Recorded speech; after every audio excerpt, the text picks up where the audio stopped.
Hello everyone, I hope you all are doing really well. So in this video we are going to start our new topic. We have covered our prokaryotic cell. हमने prokaryotic cell के बारे में पढ़ लिया है. हमने prokaryotic और eukaryotic cell में डिफरेंस भी देख लिया है. ठीक है, अब हम यूकैरियोटिक सेल के जो बेसिक जो भी फीचर्स थे वो देखेंगे. ठीक है, फिर उसके बाद हम वन बाय वन सबसे पहले हम सेल मेम्ब्रेन के बारे में पढ़ेंगे, सेल वॉल के बारे में पढ़ेंगे, उसके बाद हम वन बाय वन ऑर्गेनेलीज लेंगे. ठीक है, तो आज की वीडियो में हम शुरू करेंगे. पहले तो हम ये पढ़ते हैं कि यूकैरियोटिक सेल क्या होती है, क्या क्या फीचर्स होते हैं. वैसे तो आपको पता ही होगा, ठीक है, लेकिन फिर भी क्योंकि हमने प्रोकैरियोटिक के फीचर्स के बारे में बात किया था, कैरेक्टरिस्टिक्स के बारे में बात किया था, तो अब मैं बात करूंगी यूकैरियोटिक के कैरेक्टरिस्टिक्स के बारे में. ठीक है, तो देखो प्रोकैरियोट का थोड़ा सा उल्टा करना है हमें. जैसे कि प्रोकैरियोटिक सेल में क्या था कि सेल जो थी, न्यूक्लियस जो था वो मेम्ब्रेन बाउंड नहीं था, लेकिन यूकैरियोटिक सेल में क्या होगा, मेम्ब्रेन बाउंड न्यूक्लियस होगा. ठीक है, वैसे ही जो हमने पढ़ा था प्रोकैरियोटिक सेल में मेम्ब्रेन बाउंड ऑर्गेनेलीज एब्सेंट होते हैं, लेकिन यूकैरियोटिक सेल में membrane bound and a membranous both kind of organelles are present. ठीक है, अब ए मेम्ब्रेनस ऑर्गेनेलीज को हमने प्रोकैरियोट में पढ़े थे, जैसे कि राइबोसोम था. ठीक है, तो इसमें मेम्ब्रेन बाउंड भी होगा और ए मेम्ब्रेनस सेल ऑर्गेनेलीज भी प्रेजेंट होंगे. Third point is DNA is not naked. देखो मैंने आपको इस चीज के बारे में पहले भी बताया था कि नेकेड का मतलब क्या है. Is not naked that means जो डीएनए है उसमें हिस्टोन प्रोटीन प्रेजेंट है. ठीक है, अब कैसे अरेंजमेंट होता है डीएनए और हिस्टोन प्रोटीन का, देखो आगे जाके आप पढ़ोगे that DNA is a double helical structure. ठीक है, ये दो हेलिक्स है डीएनए की और ये आपस में जैसे रस्सी होती है ना बेटा, रस्सी जैसे आपस में एक दूसरे को कॉइल करते हुए हम लोग बनाते हैं. In the same manner DNA is also a double helical structure. ठीक है, अब ये डीएनए है. ठीक है, डीएनए अब आगे जैसे जैसे कंडेंस फॉर्म में जाता है डीएनए, तो क्या होता है, ये हिस्टोन प्रोटीन है. हिस्टोन प्रोटीन के बारे में आगे डिटेल में पढ़ेंगे. इसमें 4 सब यूनिट होती हैं. ओके, तो इस तरह से हिस्टोन प्रोटीन होती है और हिस्टोन प्रोटीन पे क्या होता है, 2 कॉइल लगे होते हैं डीएनए के. ठीक है, इस तरह से. तो this is histone protein, this is DNA. Okay, next point is compartmentalisation. Compartmentalisation का यूकैरियोटिक सेल में कंपार्टमेंटलाइजेशन पाया जाता है.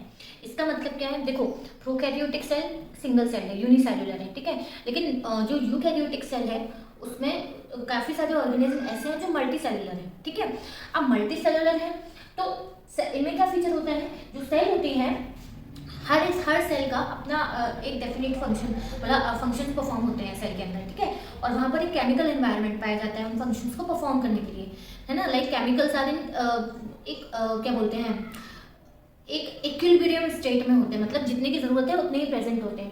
ठीक है, तो क्या होता है, अगर क्या होगा कि सेल के बाहर का एनवायरनमेंट जो है, आउटसाइड जो भी मटेरियल है वो, और सेल के अंदर जो मटेरियल है वो, अगर बिल्कुल उनके बीच में कोई बैरियर नहीं होगा, कोई बाउंड्री डिसाइडेड नहीं होगी, तो वो जो केमिकल रिएक्शंस सेल के अंदर हो रही है वो परफॉर्म नहीं हो पाएंगी, क्योंकि उनको एनवायरनमेंट नहीं मिलेगा और कंसंट्रेशन जो है वो स्टेबल नहीं रहेगी. ठीक है, तो क्या होता है कंपार्टमेंटलाइजेशन में जो सेल का इनर केमिकल एनवायरनमेंट है वो सेपरेट होता है from extra cellular medium through plasma membrane. ठीक है, अब यहाँ मैंने प्लाज्मा मेम्ब्रेन क्यों लिखा है, मैंने सेल वॉल क्यों नहीं लिखा. Like in the case of plants cell wall present होती है, लेकिन नहीं यहाँ पे प्लाज्मा मेम्ब्रेन नहीं लिखेंगे, क्योंकि सेल वॉल जो होती है वो परमिएबल होती है. वो सेल वॉल मोस्टली थिंग्स के लिए परमिएबल होती है, सॉल्वेंट के लिए भी परमिएबल होती है, आयंस के लिए, ठीक है, सभी चीज़ों के लिए परमिएबल होती है. लेकिन जो प्लाज्मा मेम्ब्रेन होती है इट इज सेमी परमिएबल. मतलब ऐसा नहीं है कि प्लाज्मा मेम्ब्रेन में से सारी जितनी भी चीज़ें हैं वो आयंस और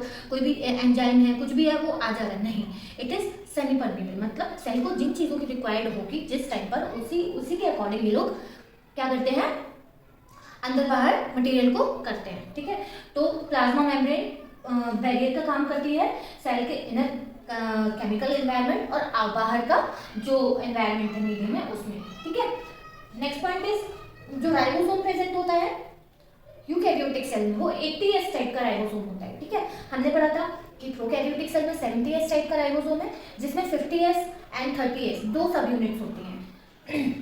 50S का मतलब है कि 50S है लार्जर सब यूनिट, 30S इज स्मॉलर सब unit. In the same way यहाँ पर वो नहीं लगाएंगे हम, बेटा ऐड नहीं करना है, कि 60 + 40 100, नो, इट इज ये सेडिमेंटेशन कोफिशिएंट है, ठीक है। एस स्टैंड्स फॉर स्वेटवर्क यूनिट, ठीक है। तो ये सेडिमेंटेशन कोफिशिएंट है, ये वो नहीं है, मैथमेटिकल वैल्यू वो वाली नहीं है कि इनको ऐड करके हमने 100 बना दिया, नहीं, ठीक है। तो ये यूनिट्स हैं 60s 40s। 60s is the largest सब unit and 40s is the smaller सब unit. Next is genetic material organised into chromosome. हमने देखा था प्रोकैरियोटिक सेल का जो जेनेटिक मटेरियल था, यानी कि जो डीएनए था, वो सर्कुलर था, है ना, और क्रोमोसोम्स फॉर्म नहीं कर रहा था, ओके।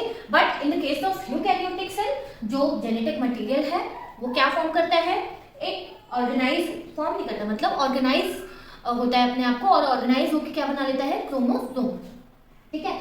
इसके बाद जैसे कि यहाँ पर ही थोड़ा सा आपको बताती हूँ, जैसे ये है, अब ये हिस्टोन प्रोटीन है ना, अब इसी तरह से ये और ज्यादा कॉम्पैक्ट होते चले जाएंगे, ठीक है, अरेंजमेंट होता चला जाएगा, फिर ये और ज्यादा कॉम्पैक्ट हो जाएगा, और ज्यादा कॉम्पैक्ट होकर ये क्या बना लेंगे बेटा, ये कॉम्पैक्ट होकर बना लेंगे क्रोमोसोम, ठीक है, इस तरह से।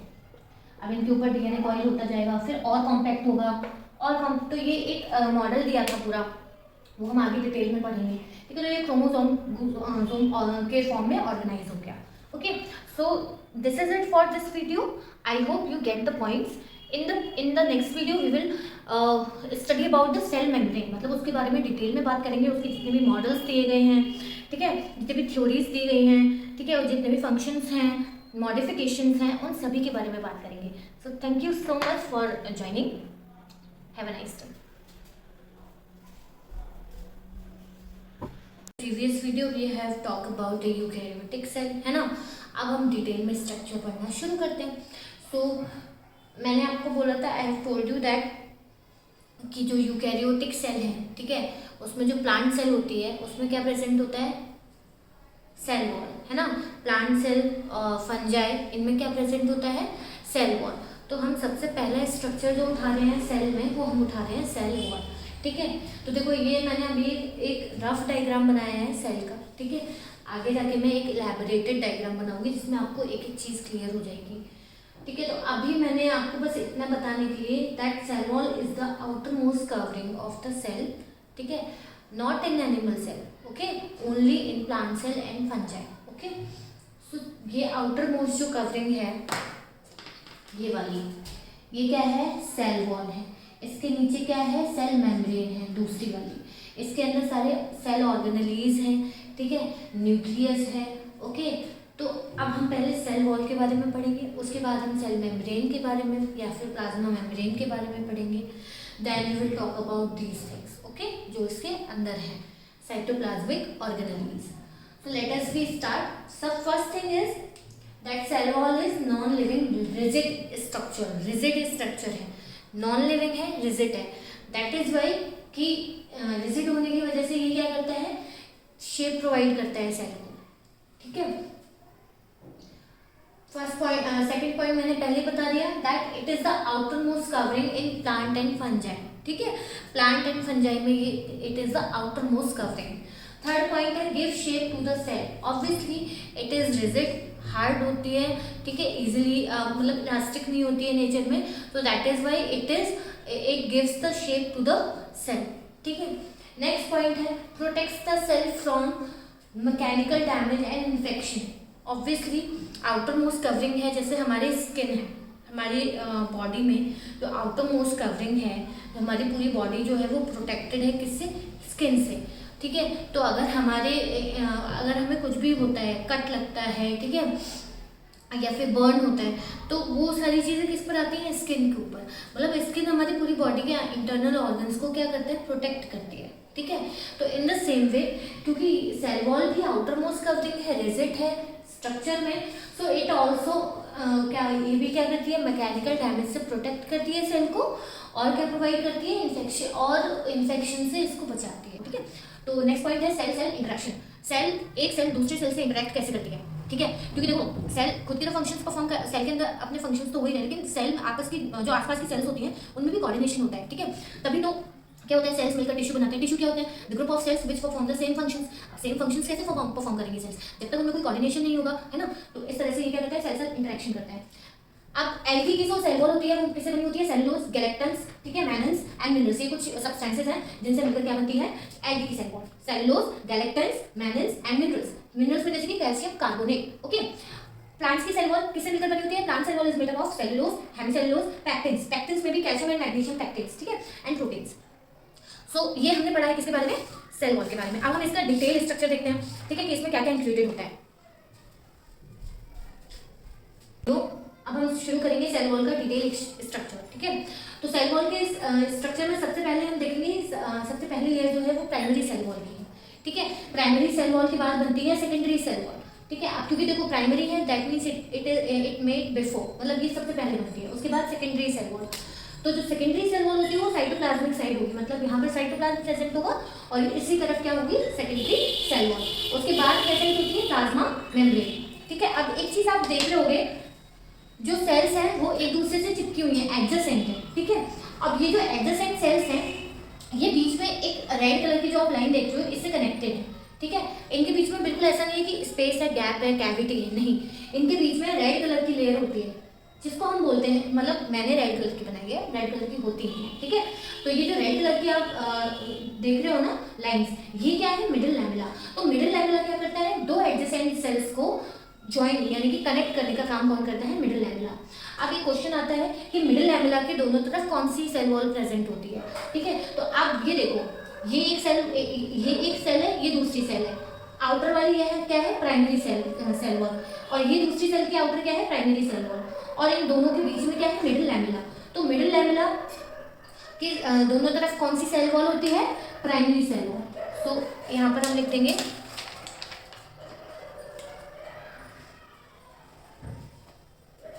it is present in between two primary cell walls, ठीक है।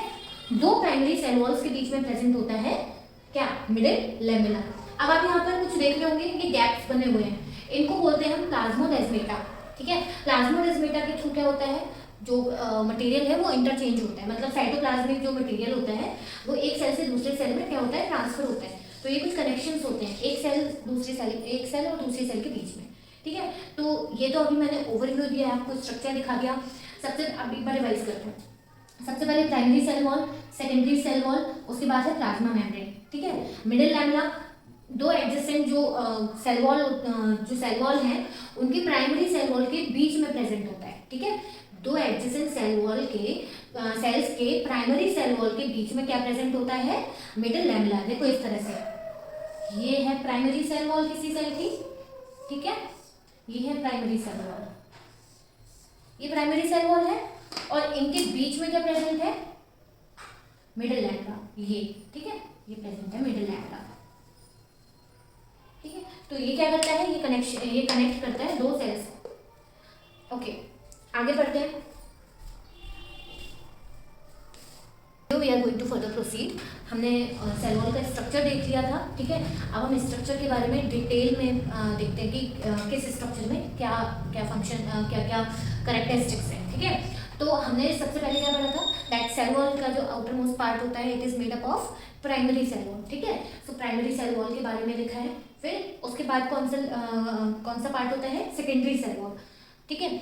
दो एडजेसेंट सेल्स के बीच, दो एडजेसेंट सेल्स जो होती हैं वो कनेक्टेड होती हैं थ्रू मिडिल लैमेला, ठीक है। और दो एडजेसेंट सेल्स के बीच में जो कनेक्शंस प्रेजेंट थे, जो मैंने आपको दिखाया था, वो क्या होते हैं? प्लाज्मोडेस्माटा। अब इनके बारे में हम डिटेल में पढ़ते हैं कि ये किससे मिलकर बने होते हैं, इनका फंक्शन क्या होता है, ठीक है।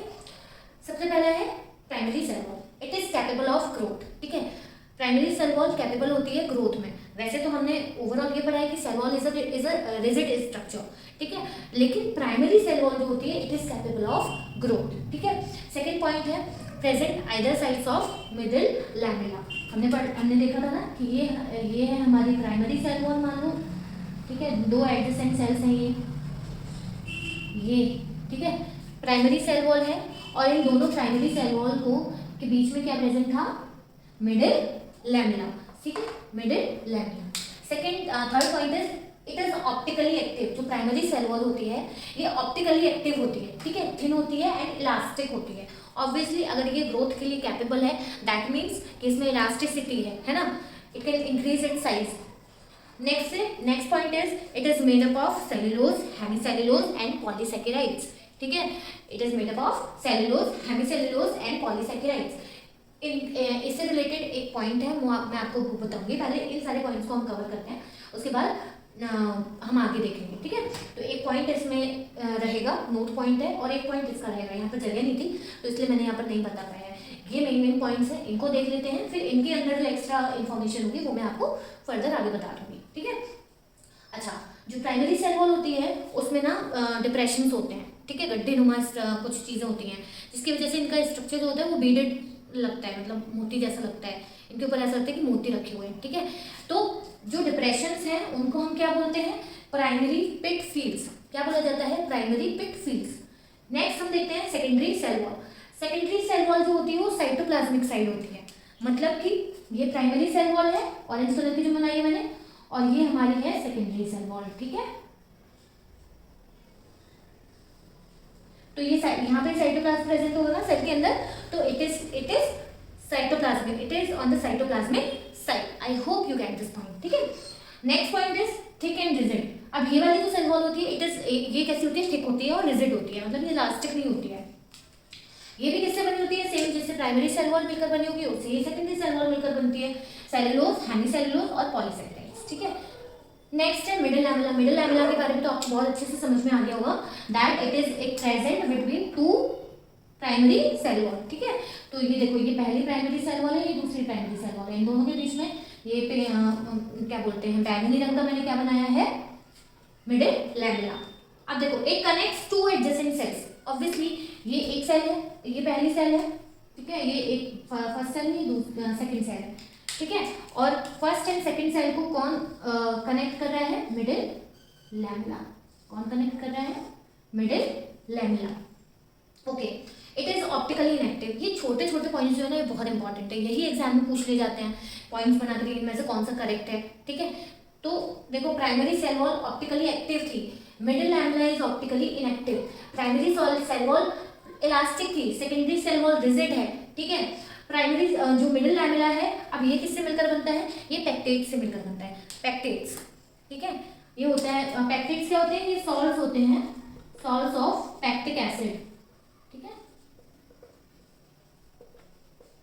पेक्टेट्स में केमिकल पेक्टेट्स हो सकते हैं, मैग्नीशियम पेक्टेट्स हो सकते हैं। Okay, now plasmodesmata. प्लाज्मोडेस्माटा भी एक बहुत इंपॉर्टेंट स्ट्रक्चर है। इसका क्या फंक्शन है? ये क्या करता है? नेबरिंग सेल के साइटोप्लाज्म को कनेक्ट करता है। ठीक है, देखो इस तरह से, यहाँ पर मान लो ये यहाँ पर प्रेजेंट है प्लाज्मोडेस्माटा। ठीक है, तो एक सेल ये है और एक सेल ये है, इन दोनों के बीच में ये प्लाज्मोडेस्माटा प्रेजेंट है। ठीक है, इस तरह से बना देती हूँ मैं। ये देखो पैसेज है ना, ये पैसेज ही तो बना हुआ है। ठीक है, तो क्या होता है, जो भी साइटोप्लाज्मिक कंटेंट होता है ना वो एक सेल से दूसरे सेल में ट्रांसफर हो जाता है। तो इस तरह से ये क्या करता है? नेबरिंग सेल के जो साइटोप्लाज्म है उसको कनेक्ट करता है। सेकेंड, अब ये तो मैंने बताया दिया, facilitates movement of substance between cell. तो इस सेल का जो सब्सटेंस का मूवमेंट होगा वो दूसरी सेल में तो किसके द्वारा हो जाएगा? प्लाज्मोडेस्माटा। ठीक है, ओके।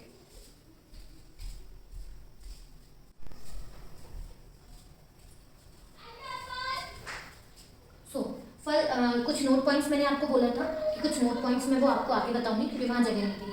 तो first note point is, as we all know that cellulose जो होता है वो पॉलीमर होता है ग्लूकोज का। ठीक है, तो ग्लूकोज ने मिलकर क्या बनाया? सेलुलोज। सेलुलोज के मॉलिक्यूल्स के बीच में क्या हुआ? हाइड्रोजन बॉन्डिंग हुआ, क्रॉस लिंकिंग हुआ, और उन्होंने क्या बनाया? माइसिलीज बनाए। माइसिलीज भी एग्रीगेट हुए और उन्होंने क्या बनाए? Bundles of microfibrils. Bundles of microfibril. तो इस तरह से जो माइसिलीज होते हैं वो क्या बनाते हैं? फ्रेमवर्क बनाते हैं किसका? सेल वॉल का। Second thing is during maturity. Maturity के समय क्या होता है? जो सेकेंडरी सेल वॉल होती है उसमें कुछ सब्सटेंसेस जो होते हैं वो डिपॉजिट हो जाते हैं। ठीक है, in the secondary cell wall, like lignin, suberin, waxes, tannins and calcium carbonate. देखो ये लिखे हुए हैं, ये कुछ सब्सटेंसेस होते हैं जो क्या हो जाते हैं? डिपॉजिट हो जाते हैं और सेकेंडरी सेल वॉल। ठीक है, तो ये सेल वॉल का स्ट्रक्चर जो था, जितनी भी चीज़ें इसमें पढ़नी थी वो मैंने बता दी हैं आपको। आई होप कुछ रह ना गया हो। अगर कुछ रह भी गया होगा तो इन द नेक्स्ट वीडियो जब हम सेल मेम्ब्रेन स्टार्ट करेंगे तो उसमें अगर कुछ इंपॉर्टेंट रह गया होगा सेल वॉल का, तो मैं आपको बता दूँ, ठीक है। तो next in the next video we will discuss about the cell membrane which is also very important, ठीक है। So thank you so much for joining us, have a nice day.